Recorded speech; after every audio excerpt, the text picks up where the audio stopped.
உனக்கு வந்தா தெரியும் அந்த டிஸ்குவாலிஃபைட் வரும்ல, அப்ப தெரியும் உனக்கு என்னோட வலி என்னன்னு. இப்ப நீ வாங்கிட்டு இல்ல அப்படியே கொஞ்சம் டவுலட்டா வந்து கிண்டல் பண்ணிட்டு இருக்க. உனக்கு வாங்குறப்ப வலி தெரியும், அப்ப தெரியும். அந்த ஹைட் கார்த்தி பேசுற டாமினன்ஸ்லயே வந்து அவரு யோயோக்கு அப்படியே கான்பிடன்ஸ் எல்லாம் உடஞ்சு கொடுத்து பேசவே முடியும். கரிஸ்மான்னு ஒருத்தவங்க வந்தாங்க, எதுக்குமா நீ அப்படிங்கிற மாதிரியான பெர்ஃபார்மன்ஸ் தான் ஒரு பண்ணாங்க.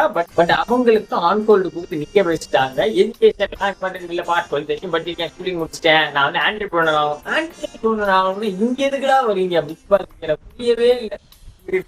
ஒரே ஒரு டேமுக்காக தான் எல்லாருமே வர்றாங்க, மணிக்காக வராங்க. மணிக்கு ஆண்டர்பிரினர் தெரியல, ஆண்டர்பிரினர்லாம் வராங்க, ப்ரொடக்ஷன் இருக்குறாங்க, எல்லாமே போனாலும் எல்லாமே கொஞ்சம் வசதியான ஃபேமிலி தான் நினைக்கிறேன். அப்ப இதையே மீறி பிக் பாஸ் வரணும், இதுக்கு ஒரு ரீசன் வேற சொன்னாங்க. பின்னாடி ஜட்ஜஸ் எல்லா தரப்பு மக்களுக்குமானது, ரொம்ப பாவர்ட்டியில இருக்கிறவங்க மட்டும் கொடுக்குறது அப்படிங்கிற மாதிரி இருக்கக்கூடாது ரீசன் சொன்னாங்க. பட் அதுக்காக அவங்க ஒர்க்கா இல்ல அவங்களோட ஒர்க்கான நிறைய கண்டிஷன்ஸ் இருப்பாங்களே, இதே மாதிரி ஒரு ப்ரொடக்ஷன் வேற ஏதாவது